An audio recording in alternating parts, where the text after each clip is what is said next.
we would like to help. For more information, call 225-771-2242 or visit our website at suagcenter.com.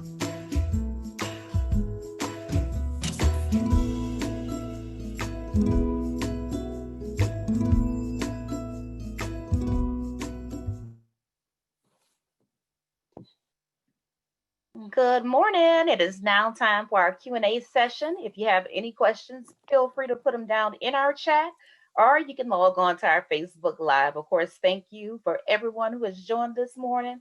We'd like to thank all of the farmers who have provided such great information. And at 10 o'clock, we have some giveaways that's coming in for you.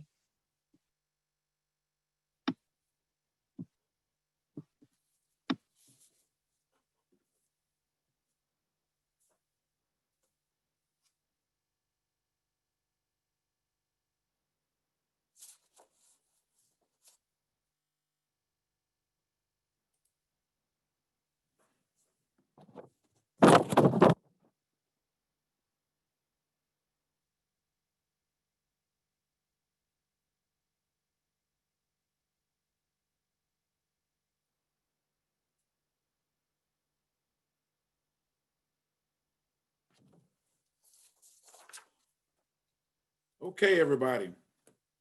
As you're putting your questions in and get these great answers, we're going to go ahead and move along. I have the pleasure of introducing Mr. Eugene Cook, our guest speaker. He is an internationally recognized food justice activist and urban farmer utilizing exclusive veganic growing methods. With his wife, he founded Grow Where You Are, a program that transforms urban spaces in underserved neighborhoods by creating community food gardens and vegetable farms. Mr. Eugene Cook. Greetings, everyone. Greetings. How are y'all? Hope everybody is well. It was really interesting to see those 3 different farms and hear those folks talk. So I hope y'all do have some questions, and hopefully those folks are also available to help. I'm going to see if I can share my screen. How many of y'all can hear me? We got any thumbs up? There's some thumbs. Hey, all right, good. Let me see if I can share my screen and do what my children said I'm actually capable of doing. So let's see, screen. Okay. Let's see that, if that does it. And are you all seeing anything? Let's see here. No, not yet. Okay, so let's see. Does that mean put me there? Okay. And let's see if this does it.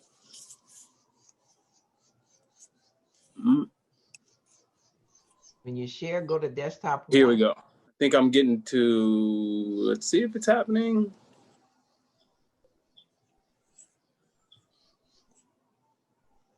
Oh, no, that's not gonna work. Okay, well, I guess I'm not gonna share screen.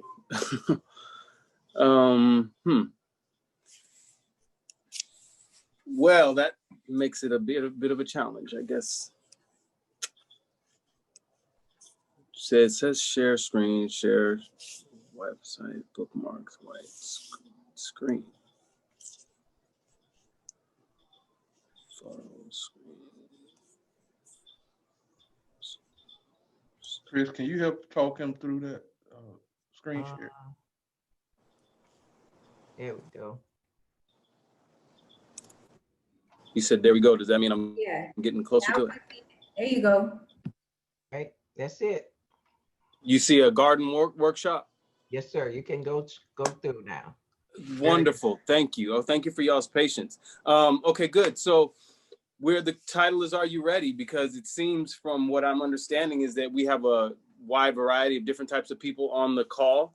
And so we want to begin by kind of letting you know who we are. We are Grow Where You Are. We do urban farming in Atlanta, throughout Metro Atlanta. I've been also had the pleasure of farming in California, Kenya, Haiti, and Jamaica as well. So these things have kind of informed our work, the traveling around, seeing the different phases of the food system, both large scale and small. Do you all see those questions on the screen? Yes, you good. Thank you. Okay, so these are questions that hopefully maybe some folks can put their answers in the chat. And if there's we have the monitor, I guess that must be you, right, Zanetta, that I'm hearing the voice? So if we get the questions in there, maybe we can choose a few of them that a few answers that kind of give us an idea where we're moving from. So why did you choose to come into this fall gardening workshop? Is there a particular priority on your mind that you want to know about, so that way I can address those along with the presentation that we have? And what kind of familiarity you might have with the work of Grow Where You Are. We are available on Instagram. We also have a website, growwhereyouare.farm, and we've been doing work in urban areas for quite some time.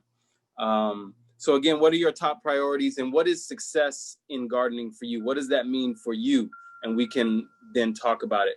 We wanted to insert this information here so that you would have, so that for those of you who might not know about it, you know about it.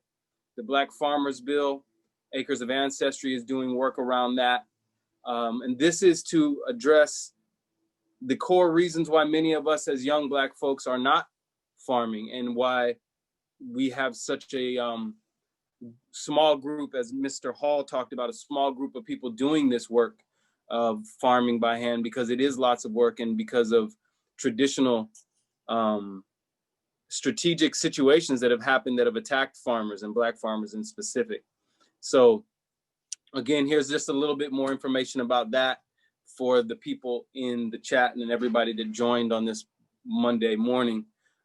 There's information there that we should be familiar with and we can act on and move forward in that regard. So I want to say here that it's a pleasure and it's an honor to be presenting to you all, because I started farming 20 years ago in a more official way when I became a father for the first time. And this was not a life path that I was choosing. And unlike many of you that are on this call and other presenters, I do not have a degree in agriculture. I have not taken any formal agriculture classes at the university level. I say that to say that I agree with the other young farmer that was featured earlier, who said that it's both a lifestyle and a business. It's both a calling and a vocation. And I think that's important, because what I've been seeing here in Atlanta, been here in Atlanta since 2007, helped to start Truly Living Well Center for Natural Urban Agriculture as a farm business back in 2006. Truly Living Well Natural Urban Farms is what we were called. And at that time period, we ran into some serious blockages around funding and resources. And mainly it came around whether or not we owned the land, had collateral, or could point to another example of people doing small scale urban mini farms and being successful at them.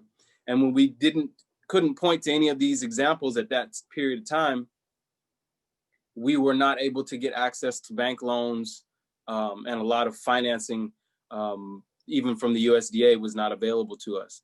What that meant was being very strategic on how to create a market garden, what to grow, how to grow it. So hopefully that will be the information that I can present to you all today, coming from the perspective of someone who did not have agricultural connections at colleges, is not a landowner, did not have investment capital to start, and was starting at a time period when in 2006, 2008, 2010, time periods where the economy of the country had collapsed multiple times, but food was always necessary. So some of these questions here about being a worker producer are things for us to consider.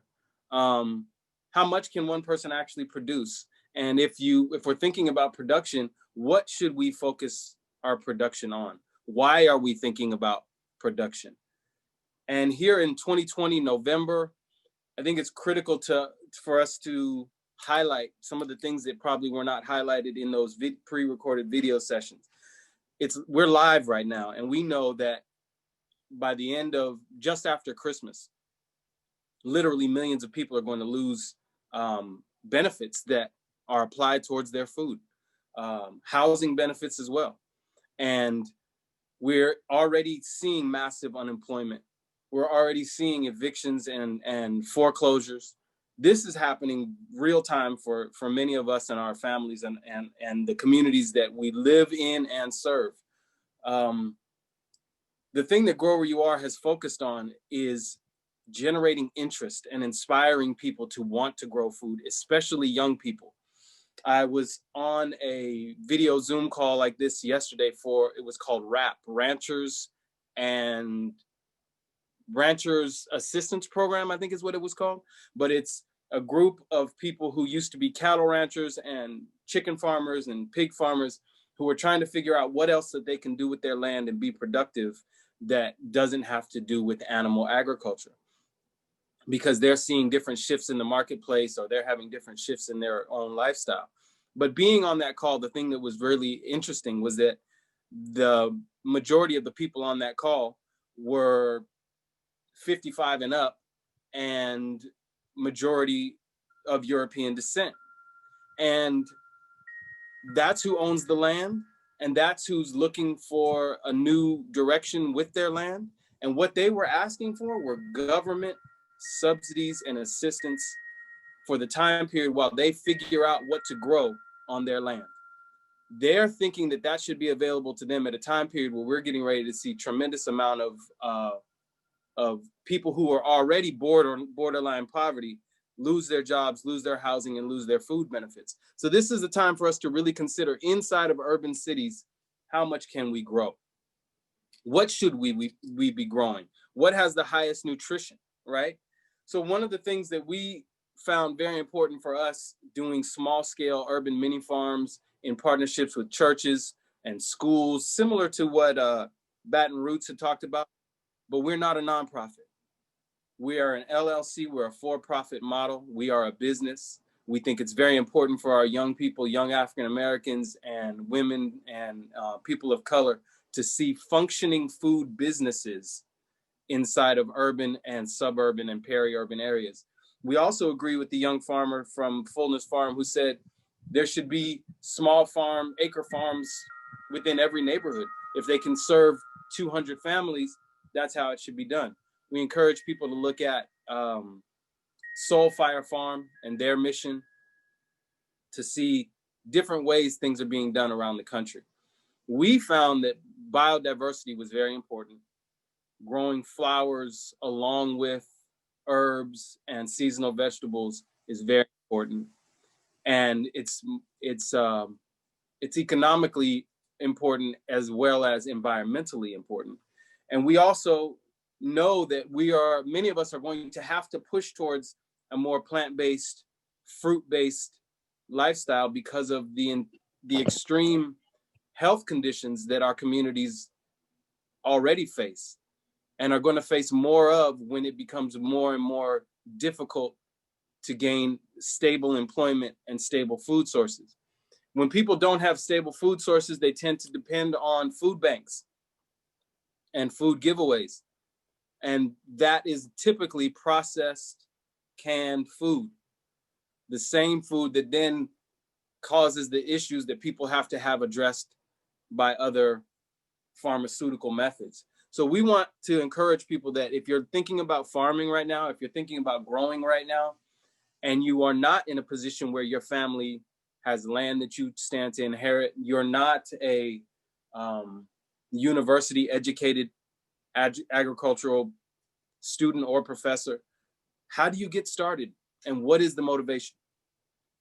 For myself, the motivation was becoming a father for the first time and realizing that I came from a farming family and my maternal grandparents farmed in Oklahoma, and my parents and family always kept a garden at the house.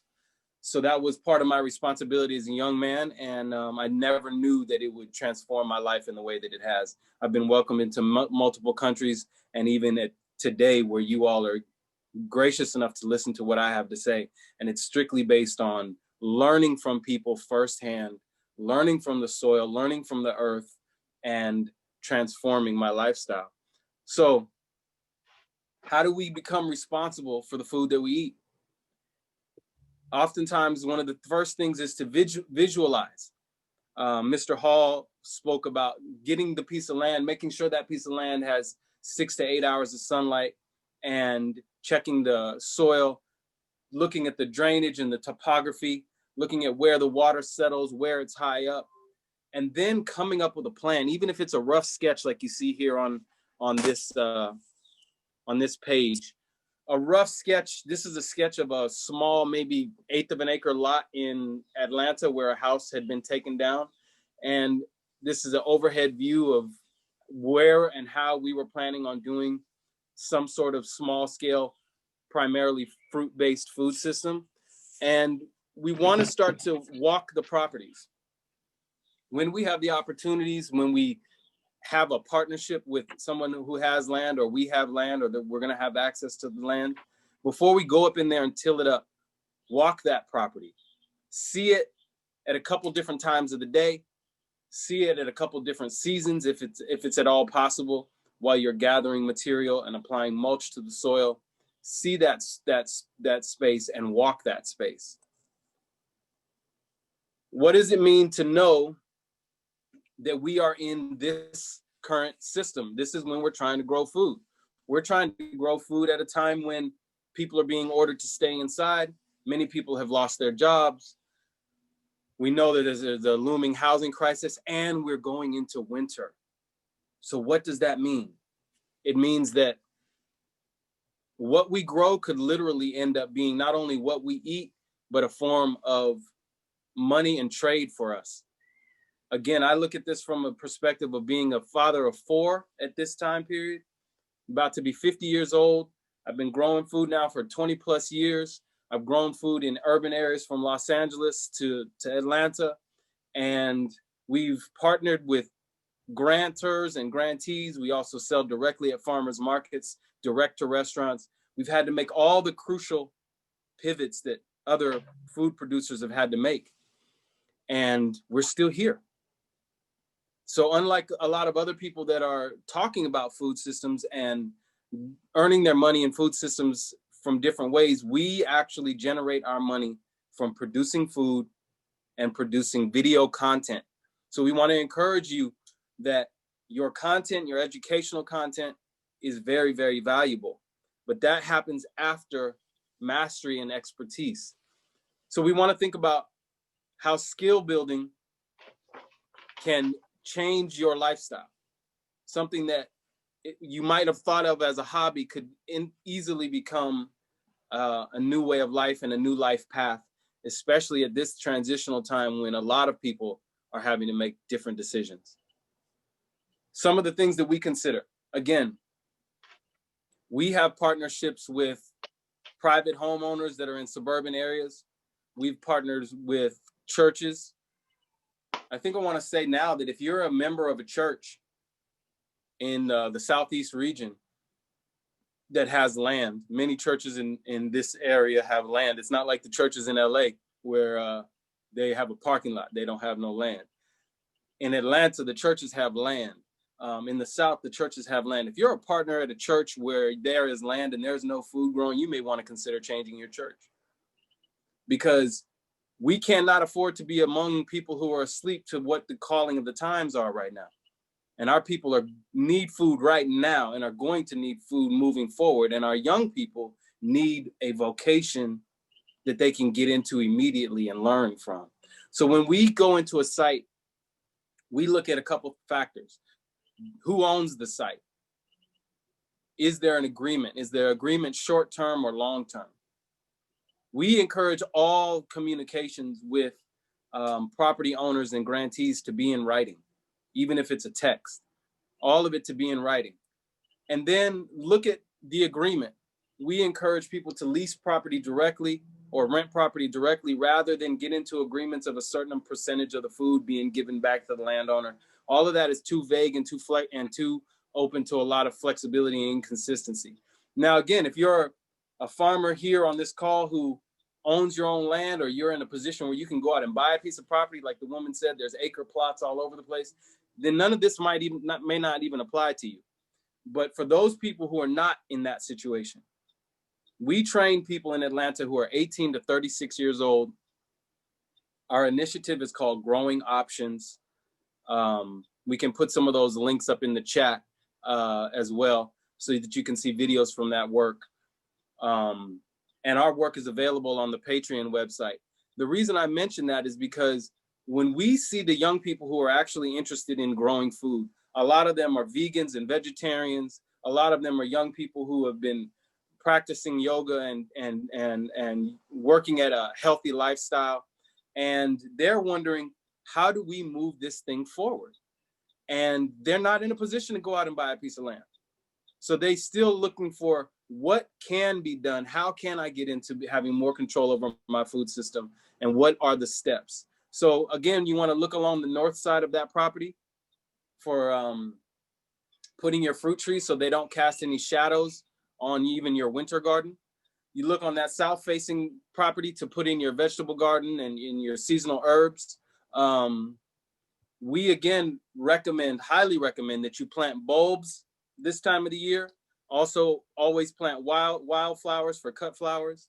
Also planting native plants and native medicinals so that we can immediately increase the biodiversity of pollinators and beneficial insects right when you start the garden, right when you begin the farm. Make sure that you're having in annuals as well as natives, as well as we've been doing really well with dahlias as far as cut flowers for the market.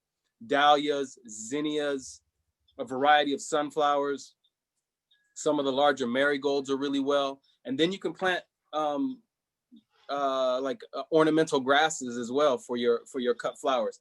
Cut flowers are great because people will often come to a farmer's market and they don't need much. And they see a bouquet of flowers and they'll buy that bouquet of flowers because that bouquet of flowers changes the vibe.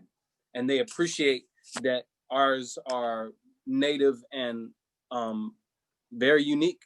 The other things to consider are cool season crops, row covers.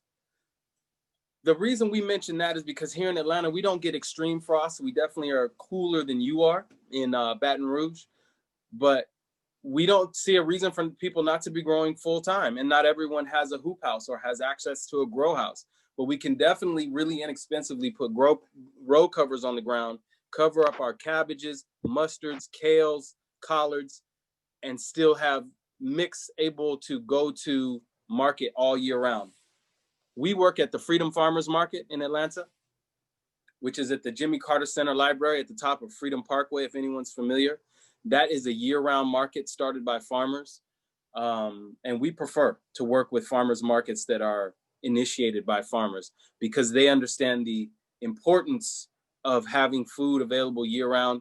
Even during the hardest lockdown of COVID-19, our farmers market manager pivoted and made sure it was safe, kept us open, kept the space for farmers to be able to deliver the food. And that's very crucial. Due diligence. If you're a new grower in your area, we suggest that you immediately go and research community gardens and farmers markets. Go to those farmers markets and spend money with the farmers. Look at what the farmers are producing, ask questions, but only ask questions after you spend money with the farmer. Don't come to the table asking questions when you haven't spent no money. And please don't come to the table taking pictures that you're gonna post on Instagram when you haven't spent no money. So first spend the money, then go to the community gardens and start to do some volunteering. Maybe rent a plot at a community garden so you're not all by yourself trying to do it and don't have the answers. Glean the history of growing in your area. There are certain areas that have been growing certain things for years and years and years. And there's also be intentional about finding out who the indigenous people are in the area and what were the indigenous foods they were growing. The reason why I mention this is because we're going to be fast transitioning from cute market gardens to intentional food hubs for people who are moving through as nomadic homeless people. We have to now really look squarely at the truth of what's happening in America and across the world right now. We have had a deep economic collapse. We've had moments of stimulus, fiat currency pumped into our bank accounts, and that's all going to come to a stop, and we're still going to need to eat. This year and for the last 5 years in Atlanta, we've been growing sorghum. We've been selling the grain and the juice. We've been using the stalks of the sorghum for composting and creating fermented bokashi compost ferments for the soil. We also have been more intentional with growing our carbohydrates, such as larger winter squashes, yams, sweet potatoes.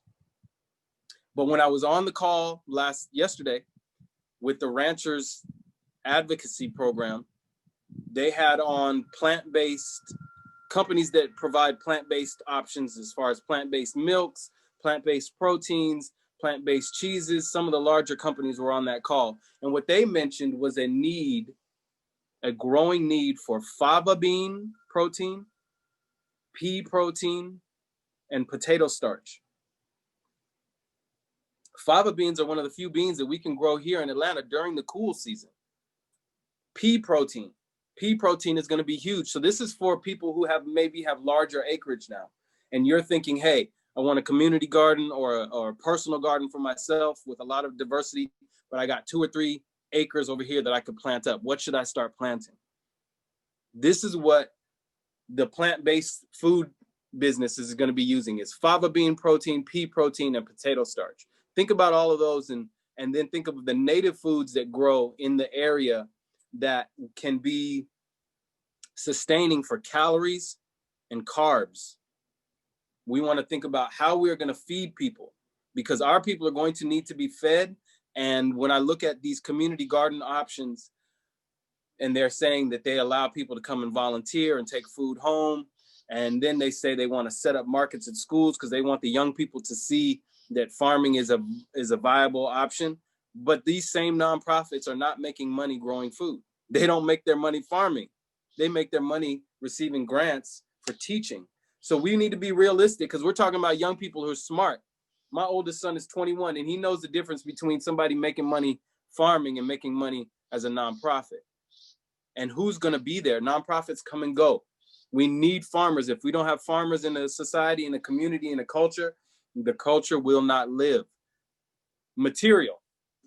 When we talk about material, we're talking about the things that we need as inputs for growing food, much of which we can create. When I was in Kenya in 2011 and in 2007, we visited different farms, and they would dedicate 30 to 40% of their crop production was to build soil. So they were growing things like sun hemp, sorghums, sunflowers, things that they could chop, comfreys, mullins, things that they could chop and compost up. We want to look at, where does the material come from? In your area, where does the material come from? In Atlanta, we get a lot of wood chip material because we are inside of a forest, and we do a lot of heavy mulching, but we want to activate that mulch. We want to get that mulch active. And we want to think about, when we set up our food system, where does the material come into our space? When it comes in, where do we stage it? How do we use it? Also think about, where's your compost station going to be? Are you going to have an area that gathers just leaves, an area for vegetable scraps, an area for yard waste? Think about constantly having streams coming into the farm, into the growing area, as well as growing them oneself, composting them, and feeding that right back to the soil. No organic matter should leave the farm site. Again, this is spoken from a young man I've been growing for 20 plus years. I have no formal agricultural training, but I do have 15 years of providing food here in Atlanta, 15 consecutive seasons, never skipped a season, growing all through winter, summer, spring, and fall, providing some of the top restaurants in Atlanta and feeding hundreds of families over these 15 years. So when the mulch, when the tree scraps, when the vegetable scraps come into the farm or are grown at the farm, what is next? Get this system worked out first before you start to dig up some land and planting. Understand what happens. Where does the soil come from? Where do the waste streams go to? This gentleman, Jairo Restrepo, he is an agronomist who does amazing soil fertility laboratory type of work and creating these fertility drenches and soil drenches on the farm site. This book is a key book to check out and learn some of those techniques. Another very important thing for us as small scale farmers is to have diverse income streams. We are in a situation where we would ideally love to have a 5 to 30 acre farm site, multiple farm sites like that, where we could train people, house people, young people we're talking about, focusing on the young people, 18 to 36 years old. Train them and house them and then teach them how to gain land equity and move on out. I don't think that anyone can learn how to run a farm in 1 year. I definitely disagree with that young farmer. But I don't think you can train any young farmer how to run a farm in 1 year. But I do think that one complete season should be completed before anybody posts anything up on social media about being a farmer. We want to look at securing our personal home consumption. If we can secure 30 to 40% of our home consumption of food, of course, we're not doing our grains, our rices, and our quinoas and things like that. But our vegetable and even fruit production, if we can secure that first, then we can think about starting a farm. But jumping in and thinking about starting a farm when we haven't even done one season of producing 30% of our own food, I think is irrational. And we don't need to function that way. We can function in a very deliberate, intentional way that requires discipline and slow evolution. We want to say that documenting the process we think is very, very, very important for your personal growth. Photograph, videotape, document that process for your personal growth. Avoid using it on social media until you've completed 2 or 3 seasons, because social media is for distraction. The whole point of it is to get people to use the app as long as possible. And it's hard to farm with a phone in your hand. So we recommend that people document your first year, your first 2 years, but avoid posting anything up on social media. There's already enough on social media before you get into trying to present yourself as an expert. What we want to look at is what is fundamental. This gentleman, Pierre Rabhi, hopefully some of you all know about him. His work is hard to find in English. He's a brother from Algeria who has been doing agricultural, agroecological work throughout the world for years and years and years. This book, As in the Heart, So in the Earth, is one of his only books in English. I'd highly recommend it. And I think it would be helpful for people to take a look at. At this point, I am definitely open for questions if somebody in the chat is monitoring that. And hopefully it's been helpful hearing what I had to share. And I hope that it's a benefit to know that it can be done with or without an agricultural degree. I thank you for your time and attention. All right, so the chat is open for Q&A. Former cook, thank you for that great information. And you have a lot of questions. Okay, are you able to handle that for me, please? And then I can just choose whichever ones you like. Yes, so Miss Julie Dale, she is on Facebook and she wants to know what is the best soil for container gardening? Oh, okay. If you're doing container gardening, I would say first try to get some local soil from wherever you are. So if that means going to a friend's house or a family member's house and digging up some of that local soil so you have the local microbes and bacteria. And then you can do a mix of like a mushroom compost. Some people are using, if you have to go to a store and pick it up, you can get the bagged organic compost. But I would call a landscaping yard and say, hey, I'm looking for your potting mix, planting mix, or compost.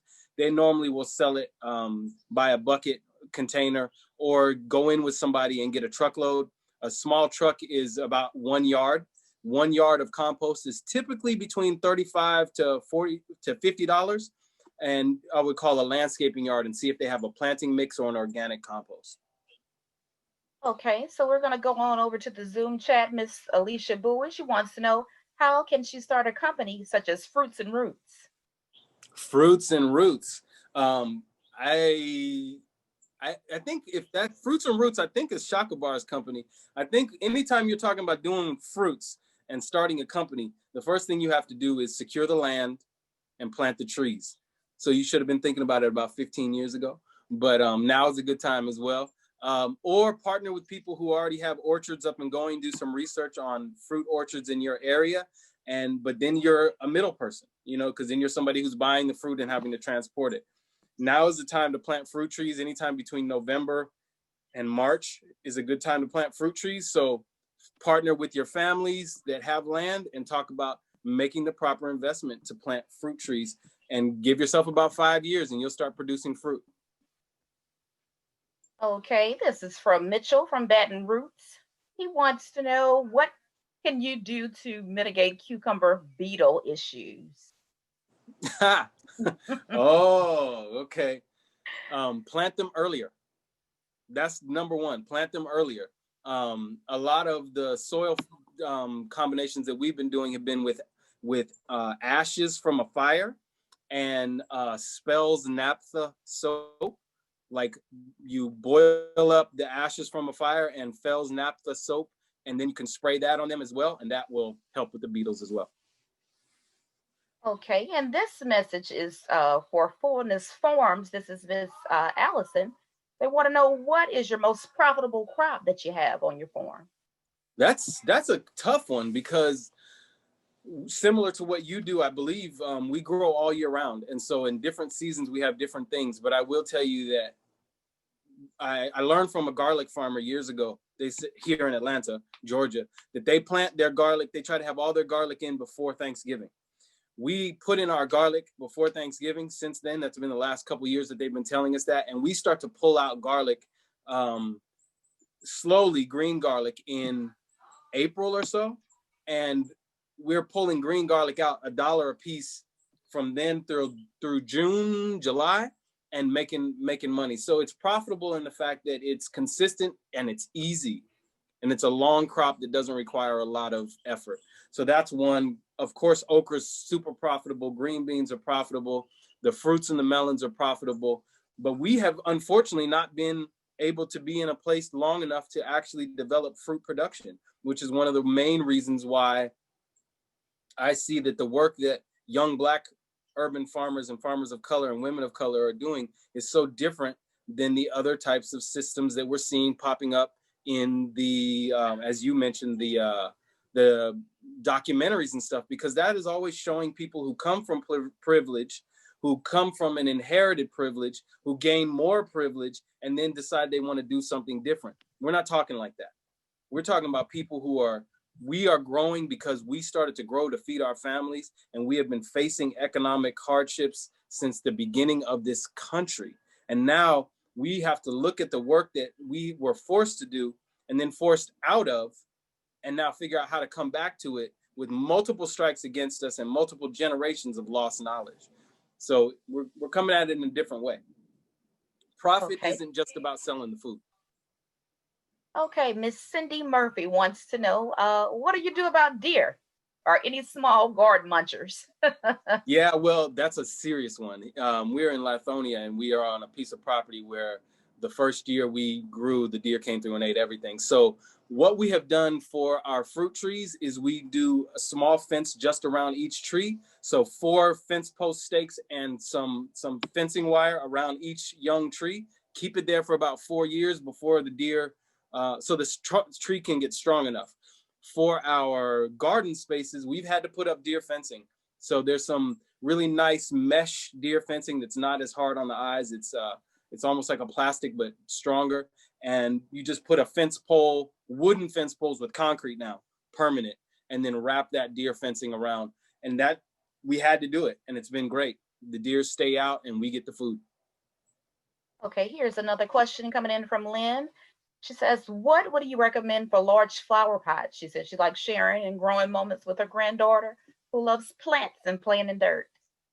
Wow. Well, with granddaughters, I would definitely start with some flowers in flower pots, but also things that grow well in flower pots are things like peppers. Herbs grow really well. So think about things that you know you're going to use inside. So your thyme, oregano, rosemary's, cilantro, celery will grow good in a pot. Fennel will grow good in a pot.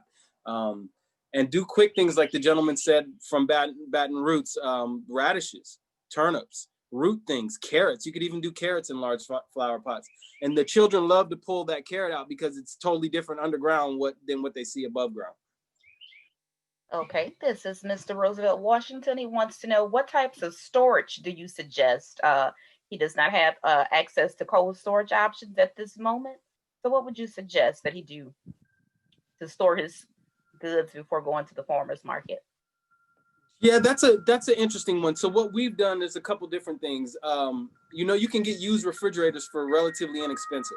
So I would get a used refrigerator and take out as many of the shelves out of there as you need to take out, and then just start to stack it in.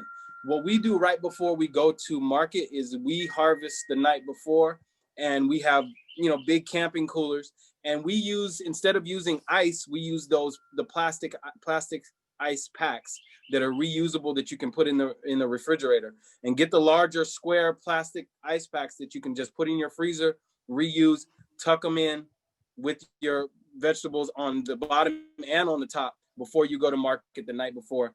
You'll have no problem. The idea is to sell the food, not store the food. Okay, Mr. Alfonso Norwood, are you soil testing for heavy metals on vacant urban lots? We don't do vacant urban lots. A lot of people misunderstand what Grow Where You Are does. We don't go into underserved communities and create community gardens. Community gardens are by nature not able to sell food out of, and so they don't become an economic engine for anything other than the organization that's starting them, but not for the people. What we do is we go into, yes, we soil test, and even if we don't aren't on a vacant lot, we always grow sunflowers and mustard greens first to help to take up some of the heavy metals. And also we go up, we build up with the soil, we add a lot of soil on top, we do heavy mulching and inoculating with microorganisms and fungi. A lot of the mushrooms also uptake heavy metals as well. All right, thank These you are so much. Great questions. And you can continue to put your questions in the chat and we will try to get them answered as soon as possible. Of course, if you're on Facebook Live, you can still submit those questions and I'll be happy to pass them on. Thank you so much. Thank you.